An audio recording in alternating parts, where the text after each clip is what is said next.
everybody.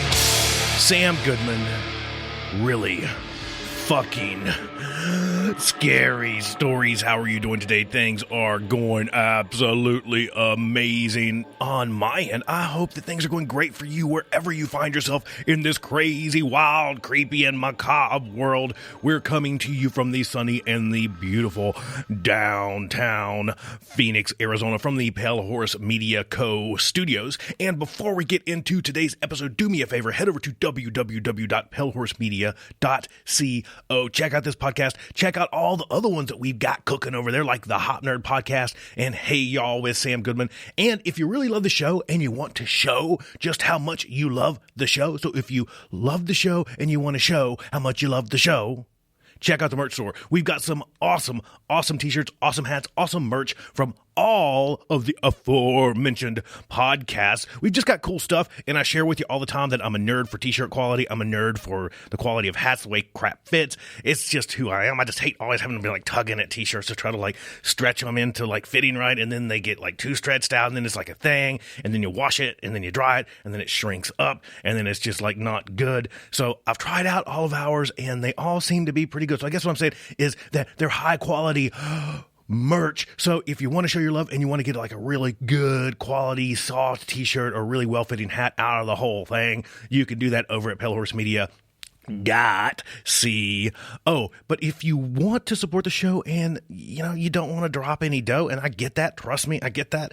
If you want to just show us some love, an easy and completely free way to do that is to just scroll on down, give us some stars, write us a review, do all that kind of sort of stuff. It helps us an absolute ton. Other ways you can support the show is just by going over and following along on all things social media. Instagram is super easy. If you just go search Sam U. Goodman, you'll find me. It'll come up as Sam Goodman, the Hot Nerd. You can find Pale Horse Media Co. over there. You can find all the other podcasts over on like Twitter and You can find me on LinkedIn, right? If you're a LinkedIn night, you can find me on LinkedIn. You can go connect or follow or do whatever you do on all of those kind of people sites.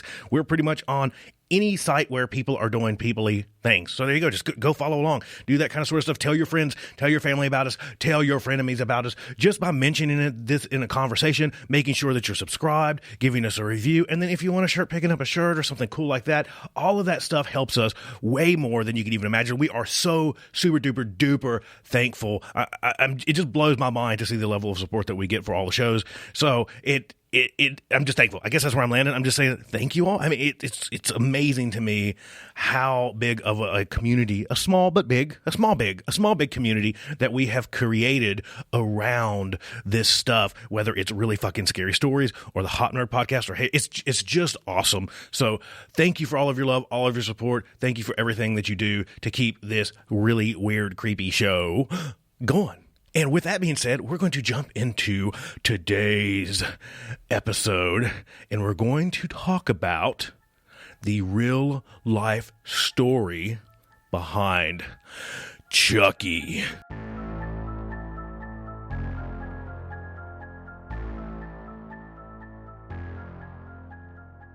So, if you don't know who Chucky is, if you've never watched Child's Play, WTF, because I don't know how you can forget like this flaming, long-haired, red-haired doll with these big blue eyes and its nice evil grin and sweet tude. Chucky always had like the best attitude.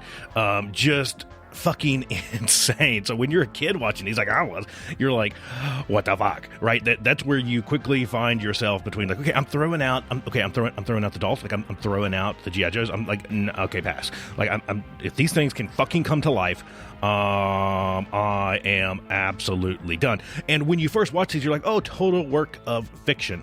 Right? Actually, wrong. Like big wrong.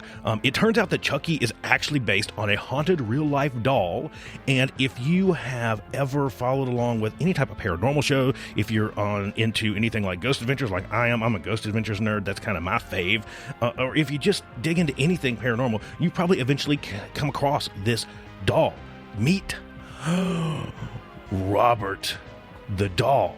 So here's the story behind the real-life Chucky, a.k.a. Robert the Doll. Robert the Doll was gifted to Robert Eugene Otto by his family's maid in Key West, in Florida, in 1906. It is believed that the maid, that she practiced black magic and voodoo. This seems to be a golden thread through most of the stories that we talk about, right? There's usually some form of like voodoo or black magic or some type of dabbling in the occult.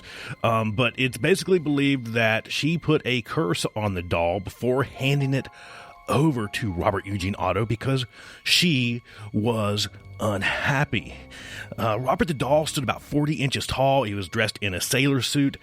He was a straw stuffed doll, and he looks super duper creepy. So if you want to go, like, you know, take a look, you can Google it and you can see him in his little sailor's outfit and all that stuff. But he does kind of have like a little creepy look to him.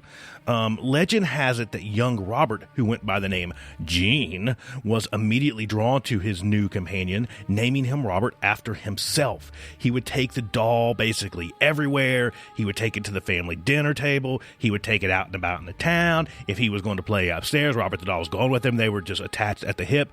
They were inseparable. And at the time, his parents were like, oh, how sweet, our maid gave him this doll and he's all into it, and he named, look, it's Robert and little Robert, and they just do everything together. It is like the sweetest thing ever. But then, as we know, that's why we're here, fucked up things started to happen.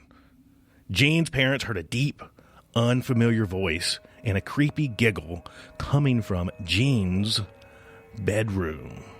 Then there were footsteps in the night, as if someone was running from room to room. So shit's starting to get real at this point. What was most terrifying, though, was Gene's bone-chilling screams in the middle of the night.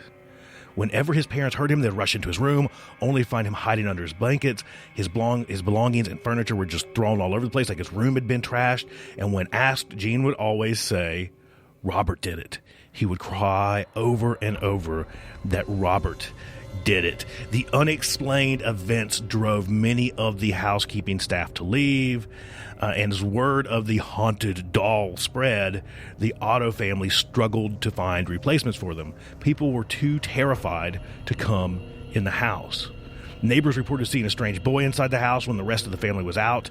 They say the boy looked just like Robert the doll and would stare right at them through the window. So we're getting some like fucked up shit happening. So despite all this, Gene refused to get rid of his friend, and the doll remained in the house. Upon the death of his parents, Gene inherited the house and then gave Robert his very own room. After Gene passed away in 1974, Robert was locked away in a trunk and put in the house's attic. He was later discovered by a new occupant, a 10-year-old girl, who said that same thing, kind of similar, immediately fell in love with it. But just as he had done when Gene was alive, Robert began throwing furniture and moving around at night. He mutilated other toys, even tied a cord around the dog's neck. And the family is like, fuck that, and they probably put the doll back in the attic and just kind of locked him up, and that ended his reign of terror. So Tom Holland, the Child's Play director, has never confirmed the rumors that Robert was the inspiration behind Chucky, but it's easy to convince ourselves based off of kind of the story of Robert that, this demonic doll, okay, dude, this is where you got the idea. Just admit it. We get it. You can visit Robert nowadays. Robert the Haunted Doll, or Robert the Enchanted Doll.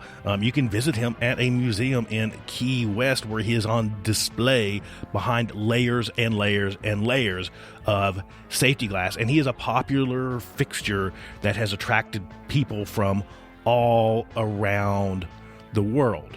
So there's one thing that you're supposed to do, though. So you're not supposed to take his photo without asking first.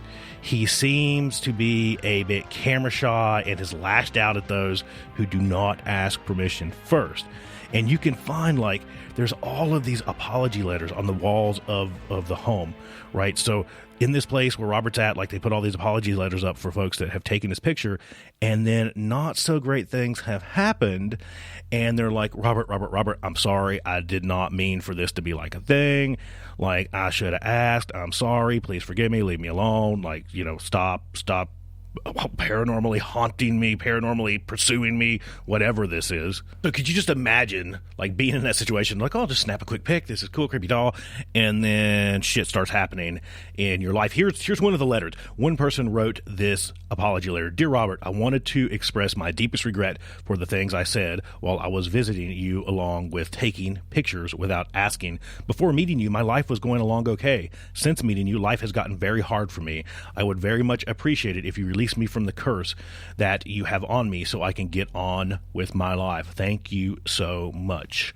Christy from Port St. Lucie. So it seems to be that Robert mostly haunts the folks that disrespect him. He's believed to have caused car accidents, broken bones, illnesses, job loss, and divorce. Most of the letters read stuff like, please find it in your heart to forgive me, and in all caps, please make this stop.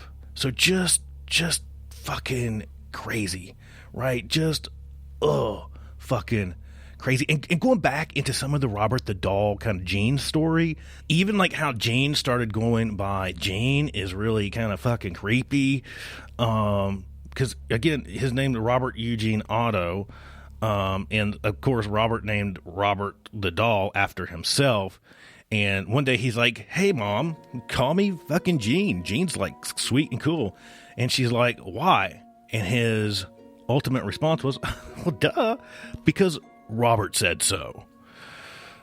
And at night, once Gene was older, so Gene married, he had a wife, and his wife would hear him talking to Robert in the middle of the night, laughing at his jokes. Eventually, Gene even insisted that Robert be served at the dinner table with the family. So Robert had his own chair, and Gene would explain to her that, well, it's Robert. He is the man of the house. So, oh, God, right? And so in 1974, again, going back to the Gene story, Gene was basically found dead in the attic of his home. Now, the legend goes is that Robert was found on top of him with his little bitty cute hands around his neck. Fuck. After Gene's death, his wife leased the house, moved back to France, so she was apparently from France. We didn't really get into that, but she left Robert behind, and in fact, the lease stipulated that Robert be the sole occupant of the attic. Like, you can lease it, but don't fuck with Robert. The attic is Robert's. But one day, the new owners or the people that were leasing the house woke up to Robert in their room, and he sat on top of a kitchen knife.